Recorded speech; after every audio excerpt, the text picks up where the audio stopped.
Good morning. आज हम science MCQ का पार्ट 6 करेंगे और आज का जो हमारा टॉपिक है वो है पदार्थ की अवस्थाएं। जैसे पदार्थ की 5 अवस्थाएं होते हैं मेन, और मेन 3 ही हैं, जैसे कि ठोस अवस्था, द्रव अवस्था, गैस अवस्था। दो और होती हैं। दो कौन सी होती हैं? एक तो होती है प्लाज्मा, एक होता है बीईसी, बोस आइंस्टीन कंडेंसेट। तो अब हम पांचों के बारे में ही पढ़ेंगे। तो मेन तो 3 होती हैं, ठोस अवस्था, द्रव अवस्था और गैस अवस्था। और बाकी के दो और पूछे तो वो हो जाएंगी प्लाज्मा और बीईसी, बोस आइंस्टीन कंडेंसेट। अब बात करें कि ठोस अवस्था, जो ठोस में होते हैं उसका जो आयतन होता है वो भी फिक्स होता है, निश्चित होता है, और उसका आकार भी क्या होता है? निश्चित होता है। तो ठोस में अगर अंतर पूछे तो क्या होता है? ठोस में जो उसका आयतन होता है वो भी निश्चित होता है और उसका आकार भी क्या होता है? निश्चित होता है। लेकिन बात अगर द्रव की जाए तो द्रव क्या होता है? जब किसी भी मतलब बर्तन में अपन डालते हैं तो उसी का आकार लेता है। जैसे गोल बर्तन में डाला तो गोल आकार लेता है, किसी भी बर्तन में डालते हैं तो उसी का आकार ले लेता है। तो मतलब द्रव अवस्था का जो आकार होता है वो निश्चित नहीं होता, लेकिन जो आयतन होता है वो निश्चित होता है। लेकिन गैस के लिए क्या होगा? इसका आयतन भी फिक्स नहीं होता और इसका आकार भी। तो इसमें क्या हो जाएगा? दोनों ही फिक्स नहीं होते। ठोस में इसका आयतन और आकार निश्चित होता है, द्रव में आकार निश्चित होता नहीं होता, आयतन निश्चित होता है। और गैस अवस्था में न तो आकार निश्चित होता है और न ही आयतन निश्चित होता है। ठोस के जो पार्टिकल्स होते हैं, जो ठोस के पार्टिकल होते हैं, उनके मध्य जो आकर्षण बल होता है वो बहुत ज्यादा होता है, इतने पास पास होते हैं ये ठोस के कण। लेकिन द्रव के जो आकर्षण बल होगा वो ठोस से कम होगा, और गैस अवस्था से जो आकर्षण बल है वो क्या होगा? ज्यादा होगा। और गैस के जो कण होते हैं उनके मध्य बहुत कम आकर्षण बल होता है। अगला क्वेश्चन है, पहला क्वेश्चन है कि एक ही प्रकार के पदार्थ निम्न में से किस में मिलते हैं? तो इसका जो आंसर है वो हो जाएगा तत्व। अब बात करते हैं अपन, एक तो होता है तत्व, यौगिक और मिश्रण। इन तीनों में क्या डिफरेंस होता है? आपने आवर्त सारणी पढ़ी होगी, तो आवर्त सारणी में टोटल 118 तत्व हैं। तो वो तत्व क्या होते हैं? जो कि एक ही पदार्थ से मिलकर बने होते हैं। जैसे सोडियम का तत्व है तो वो सोडियम के कणों से ही मिलकर बना होगा, कैल्शियम। ऐसे जो आवर्त सारणी में जो सारे तत्व आते हैं वो क्या कहलाते हैं? तत्व कहलाते हैं, क्योंकि वो एक ही प्रकार के पदार्थ से मिलके बने होते हैं।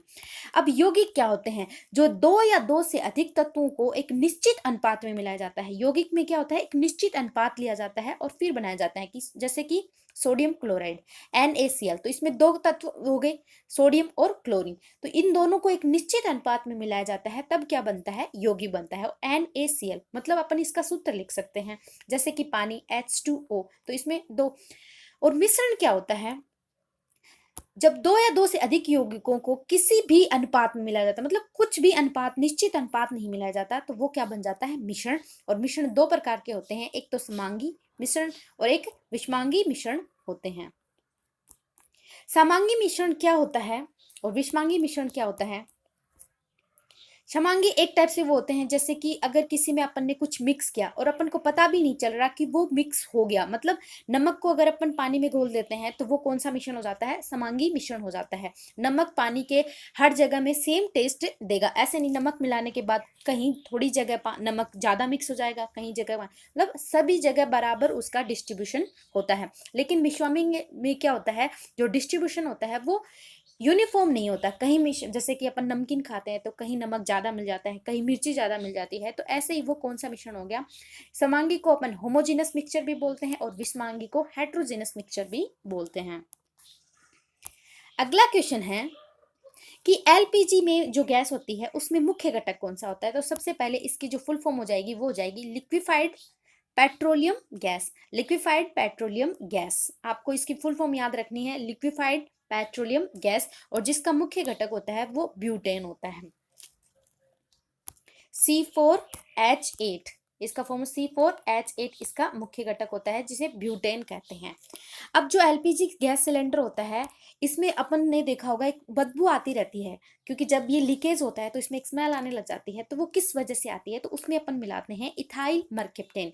तो बहुत इंपॉर्टेंट क्वेश्चन हो जाता है कि जो एलपीजी सिलेंडर है उसमें लीकेज के टाइम जो बदबू आती है वो कौन किसकी वजह से आती है? तो वो आती है इथाइल मर्केप्टन। ठीक है। एक आपने क्वेश्चन सुना होगा, भोपाल त्रासदी सुना होगा। तो एक भोपाल में एक कांड हो गया था, मतलब एक गैस लीकेज हो गई थी। तो वो कौन सी गैस लीकेज हो गई थी? तो उसका नाम है मिथाइल आइसोसाइनाइट। ये क्वेश्चन भी बहुत बार पूछा गया है, मिथाइल आइसोसाइनेट।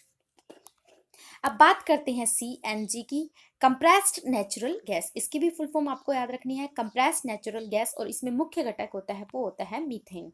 कौन होता है? मीथेन होता है।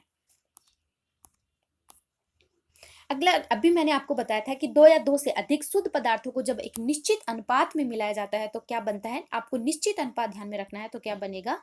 यौगिक। और जब अनुपात निश्चित नहीं होता, अनिश्चित होता है, तब वो क्या बन जाएगा? मिश्रण बन जाएगा। और कोई भी मिश्रण होता है हम उसका रासायनिक सूत्र नहीं लिख सकते हैं। जैसे कि मैंने यौगिक का लिखा सोडियम क्लोराइड का, तो ये एक यौगिक है, न कि मिश्रण। लेकिन मिश्रण जैसे कि हवा है, हवा का अपन कोई सूत्र नहीं लिख सकते। हवा में अलग अलग चीज, जैसे गैस मिक्स है, लेकिन हवा का कोई फॉर्मूला होता है? रासायनिक फॉर्मूला नहीं होता। तो आपको ध्यान रखना है कि जो मिश्रण होते हैं अपन उनका रासायनिक फॉर्मूला नहीं लिख सकते। अगला क्वेश्चन है कि तापमान की एसआई यूनिट क्या होती है। एसआई यूनिट आपको बहुत, जैसे कि हर चीज की आनी चाहिए। एसआई यूनिट, जैसे तापमान के अपन ज्यादातर जो यूनिट यूज करते हैं वो डिग्री सेल्सियस यूज करते हैं, तो अपन जल्दी जल्दी में क्या सोचेंगे? डिग्री सेल्सियस होगी, गलत है। जो तापमान होती है उसकी जो एसआई यूनिट होती है वो केल्विन होती है। कौन सी होती है? केल्विन होती है। और जिसको डिग्री के से अपन डिनोट करते हैं, ध्यान में रखना है। तापमान की जो एसआई यूनिट होती है वो केल्विन होती है। अब 0 डिग्री सेल्सियस होता है वो किसके बराबर होता है? 273.16 केल्विन होता है। मतलब मैंने आपको एक क्वेश्चन दे दिया कि 30 डिग्री सेल्सियस को केल्विन में कन्वर्ट करना है, तो आप क्या करोगे? इसमें टू, मतलब वैसे तो ये वैल्यू होती है, लेकिन जो अप्रोक्सीमेट अपन जो वैल्यू लेते हैं वो 273 केल्विन लेते हैं। तो आपको क्या करना है? इस 30 में 273 ऐड कर दोगे तो क्या आ जाएगा? 303 केल्विन आ जाएगा। मतलब 30 डिग्री सेल्सियस को अगर केल्विन में कन्वर्ट करेंगे तो कितना आ जाएगा? 303 केल्विन आ जाएगा। आपको ध्यान में रखना है, अगर डिग्री सेल्सियस को केल्विन में करेंगे तो प्लस कर देंगे 273, और अगर केल्विन से अगर डिग्री सेल्सियस में लाना है तो अपन क्या कर देंगे? माइनस कर देंगे। और जो दाब होता है, प्रेशर होता है, उसकी ऐसा यूनिट क्या होती है? पास्कल होती है। ये भी आपको ध्यान रखना है, ऐसा यूनिट। ऐसे ही जो बल होता है, फोर्स होता है, उसकी ऐसा यूनिट क्या होती है? न्यूटन होता है। वर्क की क्या हो जाती है? काम की क्या हो जाएगी? जूल हो जाएगी। क्या हो जाएगी? जूल। और दाब की मैंने बता दिया, पास्कल। और 1 पास्कल होता है वो कितने के बराबर होता है? 10⁵ न्यूटन मीटर स्क्वायर। क्योंकि जो दाब होता है उसका फॉर्मूला क्या होता है? बल बटे क्षेत्रफल। क्या होता है? बल बटे क्षेत्रफल। तो बल का जो क्या होता है? न्यूटन, और क्षेत्रफल की जो यूनिट होती है वो क्या हो जाती है? Metre square. तो इसका याद रखना है आपको, न्यूटन मीटर स्क्वायर। अगला क्वेश्चन है कि जब अवस्था में परिवर्तन होता है, जब मसले मान लो सॉलिड है वो लिक्विड में चेंज होता है, या लिक्विड है वो गैस में चेंज होती है, तो जो टेम्परेचर होता है वो क्या होता है? जब सॉलिड लिक्विड मतलब अवस्था चेंज होती है ना, तब जो टेम्परेचर होता है वो हमेशा कांस्टेंट रहता है। क्योंकि जो उस टाइम क्या होता है, क्या कौन सी उष्मा काम में आती है? गुप्त उष्मा काम में आती है। अवस्था में जब परिवर्तन होता है तो कौन सी उष्मा काम में आती है? गुप्त उष्मा काम में आती है। और उस टाइम जो टेम्परेचर होता है वो कांस्टेंट होता है। अब जैसे कि अपन यहाँ पे देख रहे हैं, ये क्या है? ठोस है। ठोस को अगर ठोस अगर द्रव में परिवर्तन हो रहा है तो उसको क्या बोलते हैं? गलन या मेल्टिंग बोलते हैं। ठीक है। अगर द्रव किसी गैस में बदल रहा है तो उसको क्या बोलते हैं? वाष्पीकरण या इवोपरेशन बोलते हैं। अगर ठोस सीधा अगर गैस में परिवर्तन होता है तो उसको बोलते हैं उध्रुवपातन। उध्रुवपातन का अमोनियम क्लोराइड, नैफ्थलीन, कपूर, आपको ये ध्यान रखना है। जिनका सीधा मतलब जो ठोस से सीधा गैस में, कपूर बहुत बार पूछा जाता है और नैफ्थलीन भी बहुत बार पूछा गया है। तो ये दोनों आपको ध्यान रखने हैं, जो कि सीधा ठोस से गैस में कन्वर्ट होते हैं, नैफ्थलीन और कपूर। और उस मेथड को बोलते हैं उध्रुवपातन या सब्लिमेशन बोलते हैं। आपको ये ध्यान में रखना है। वाष्पीकरण, फिर अगर गैस को अपन द्रव में चेंज करते हैं तो उसको बोलते हैं संघनन या कंडेंसेशन बोलते हैं। संघनन या कंडेंसेशन बोलते हैं। और अगर गैस सीधी अगर ठोस में बदल रही है तो उसको डिकम्पोजिशन कहते हैं। कौन सा बोलते हैं? डिकम्पोजिशन बोलते हैं। और अगर अवस्था में परिवर्तन करना है तो क्या करेंगे? या तो टेम्परेचर को बढ़ा दो या प्रेशर को कम ज़्यादा कर लो। ये दो ही चीज़ों को कम ज़्यादा करने से क्या चेंज होता है? अवस्था में परिवर्तन होता है। ठीक है। अगर ठोस को अगर अपन द्रव में बदलेंगे तो क्या करेंगे? टेम्परेचर बढ़ा देते, उस चीज़ को गर्म करते हैं तो क्या जाती है? द्रव में बदल जाती है। और द्रव को वापस ठोस में बदलना हो तो उसको ठंडा करते हैं, मतलब टेम्परेचर कम करते हैं। अब बात करते हैं गुप्त उष्मा की। गुप्त उष्मा को मैंने बताया, अवस्था में जब परिवर्तन होता है तब कौन सी उष्मा काम में आती है? गुप्त उष्मा काम में आती है। तो आपको दो चीजें याद रखनी है। एक जो बर्फ होती है बर्फ होती है, फिर वो पानी में बदल जाती है, पानी से किस में बदलती है, भाप में। तो पानी एक है जिसको 3 अवस्था में अपन चेंज कर सकते हैं, वो ठोस भी होता है, फिर लिक्विड भी हो सकता है, और गैस में भी अपन चेंज कर सकते हैं। तो ये क्वेश्चन भी आ जाएगा, जो तीनों अवस्थाएं होती हैं वह कौन सा पदार्थ है, तो वो कौन सा है, पानी है, जल है। जो बर्फ है इसकी गुप्त उष्मा क्या होती है, अब गुप्त उष्मा क्या, जब बर्फ है वो पानी में बदलेगा तब उसकी कोई उष्मा होगी, तो वो कौन सी होती है, गुप्त उष्मा होती है। और बर्फ की जो गुप्त उष्मा होती है वो 80 कैलोरी पर ग्राम होती है। आपको ध्यान रखना है, बर्फ की जो गुप्त उष्मा होती है वो 80 कैलोरी पर ग्राम होती है। वो किसकी होती है, गलन की, मतलब ये क्या होगा, मेल्ट होगा, मेल्टिंग होगा, मेल्ट होने के लिए इसकी जो गुप्त उष्मा होती है वो 80 कैलोरी पर ग्राम होती है। और जो पानी पानी होता है, पानी द्रव से अगर गैस बन रहा है तो वो उसकी वाष्पीकरण की उष्मा होगी, वाष्पीकरण की गुप्त उष्मा होगी, वो कितनी होती है, तो वो आपको ध्यान रखनी है। पानी की जो वाष्पीकरण की उष्मा होती है वो 540 कैलोरी पर ग्राम होती है, 540 कैलोरी पर ग्राम होती है। दोनों ही वैल्यू बहुत बार पूछी गई है, एक तो बर्फ की और एक पानी की। बर्फ की गलन उष्मा पूछी है या गुप्त उष्मा है, वो कौन सी होगी, गलन की। और ये पानी की वाष्पीकरण की गुप्त उष्मा कितनी होगी, 540 कैलोरी पर ग्राम। आपको ये ध्यान में रखना है कि अगर ठोस को द्रव में बदल रहे हैं तो वो कौन सा मेथड होता है, गलन होता है। ठीक है, अगर द्रव को गैस में बदल रहे हैं तो वो कौन सा होता है, वाष्पीकरण होता है। अगर ठोस सीधा गैस में बदल रहा है तो ऊर्ध्वपातन या सब्लिमेशन होता है। और सब्लिमेशन के उदाहरण कपूर, नैपथलीन, ये आपको ध्यान रखना है। अगला क्वेश्चन है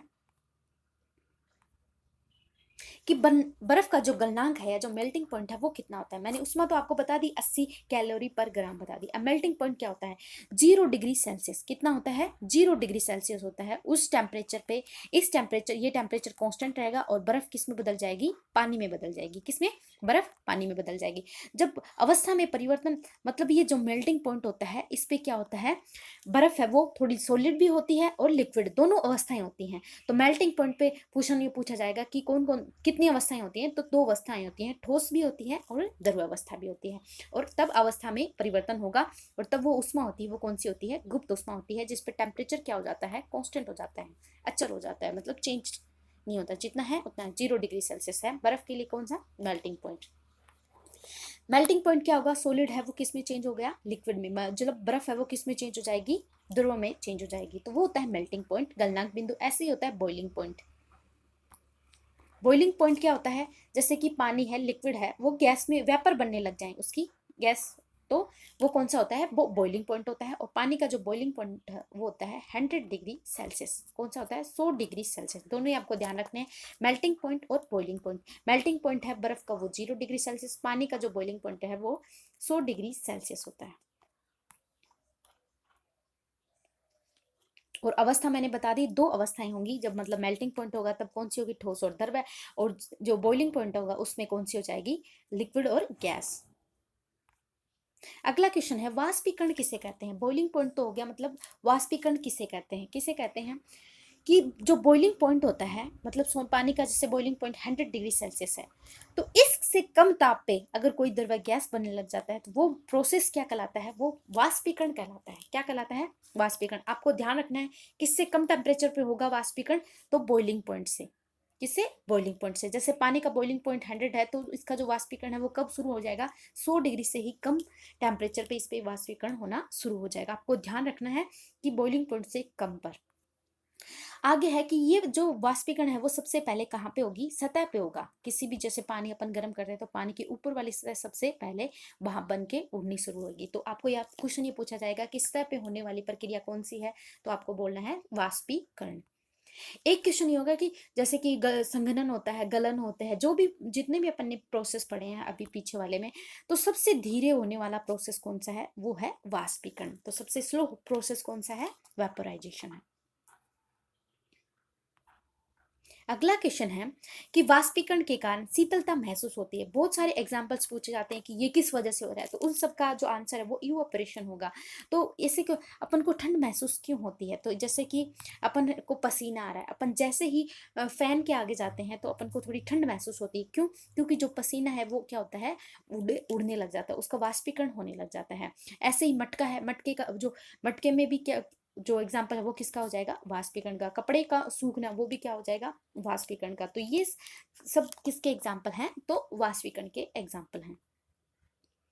अगला क्वेश्चन है कि पदार्थ की अवस्थाएं मैंने आपको बताई थी, मेन तो 3 होती हैं, ठोस, द्रव्य और गैस, लेकिन 2 और पढ़ेंगे, प्लाज्मा और बीईसी, बोस-आइंस्टीन कंडेंसेट। अब गैस और इनमें मैंने आपको अंतर बता दिया, अब इन 2 के बारे में पढ़ेंगे। प्लाज्मा क्या होता है? प्लाज्मा क्या होती है? कोई आयनित गैस होती है। क्या होती है? आयनिक गैस होती है, और जो आयनिक गैस होती है उनमें चमक होती है। क्या होती है? चमक होती है। जहां भी आयनिक गैस होगी वो चीज क्या होगी? चमकेगी। जैसे तारे, चांद तारे, मतलब जितने भी तारे हैं उनमें क्या है? प्लाज्मा है। प्लाज्मा क्या मतलब कोई एक आयनित गैस है जो कि जिसका टेम्परेचर बहुत ज्यादा है, जिसपे क्या करती है? वो चमकती हैं। तो अगर आपको क्वेश्चन ये पूछा जाए कि तारों में चमक किसकी वजह से है, तो वो किसकी वजह से है? प्लाज्मा। और प्लाज्मा क्या है? कोई एक आयनित गैस होती है। तो आपने जितने भी नियोन बल्ब देखे हैं उनमें जो चमक होती है वो कौन सी वजह से होती है? जो नियोन गैस होती है उसमें वो आयनित होती है, इसकी वजह से उसमें क्या होती है? चमक होती है। ऐसे ही क्या होती है? फ्लोरेंस ट्यूब होती है, उसमें कौन सी गैस यूज की जाती है? आपको क्वेश्चन ये पूछा जाएगा फ्लोरेंस ट्यूब में कौन सी गैस यूज की जाती है, तो कौन सी की जाती है? हीलियम। कौन सी की जाती है? हीलियम गैस यूज की जाती है। और नियोन बल्ब में नियोन गैस को यूज की जाती है, और ये किस फॉर्म में होती है? प्लाज्मा में, मतलब आयनित गैस होती है। अब बात करते हैं बीईसी की, बोस आइंस्टीन कंडेंसेट। ये क्या होता है? क्या होती है? ये दे रखा है कि वायु का जो भी घनत्व होता है उससे का 1,00,000वां भाग, कितना? 1,00,000वां भाग जितना कम घनत्व वाली कोई गैस होती है उसको क्या किया जाता है? बहुत कम टेम्परेचर पे ठंडा किया जाता है। क्या किया जाता है? बहुत कम टेम्परेचर पे ठंडा किया जाता है। उससे जो बनता है उसको क्या कहते हैं? बोस आइंस्टीन कंडेंसेट कहते हैं। और इसके बारे में, इसके लिए जो बोस आइंस्टीन के लिए जो वैज्ञानिक है वो कौन थे? वो थे सत्येंद्र नाथ बोस। उन्हीं के नाम पे इसका नाम पड़ा है बोस आइंस्टीन कंडेंसेट। तो आपको इस साइंटिस्ट का भी नाम याद रखना है, सत्येंद्र नाथ बोस। अगला क्वेश्चन है कि वाष्पीकरण को प्रभावित करने वाले घटक हैं, तो ये आंसर आ जाएगा तापमान, सतह का क्षेत्रफल, नमी, हवा। अब मैं बोलती हूँ कि अगर टेम्परेचर बढ़ा दिया तो जो इवेपोरेशन है, कोई भी चीज, उसका जो वाष्पीकरण की दर है वो क्या होगी? बढ़ जाएगी। तो आपको क्वेश्चन ये देंगे कि तापमान बढ़ा रहे हैं तो वाष्पीकरण की दर क्या होगी? बढ़ेगी। अगर किसी सतह का क्षेत्रफल बढ़ा रहे हैं अपन, तो उस मतलब अगर सतह बढ़ रही है तो उसका वाष्पीकरण भी ज्यादा होगा, तो सतह का क्षेत्रफल बढ़ाएंगे तो भी वाष्पीकरण की दर क्या होगी? बढ़ेगी। तापमान बढ़ाने पे भी बढ़ेगी, सतह का क्षेत्रफल बढ़ाने पे बढ़ेगी। लेकिन देखिए, जैसे कि इन्वायरमेंट में, वातावरण में अगर नमी ज्यादा है तो वाष्पीकरण कम होगा या ज्यादा होगा? आप एग्जाम्पल ले लो कि कपड़े सूख रहे हैं, मान लो नमी है तो कपड़े जल्दी सूखेंगे या लेट सूखेंगे? तो पता है अगर वातावरण में नमी है, इन्वायरमेंट में नमी है, तो कपड़े लेट सूखेंगे। क्यों? क्योंकि उसमें जो वाष्पीकरण की जो दर है वो क्या हो जाती है? कम हो जाती है, धीरे हो जाती है। तो इसमें क्या होगा? अगर नमी ज्यादा है तो वाष्पीकरण की दर क्या हो जाएगी? कम हो जाएगी। दूसरा एग्जाम्पल है हवा।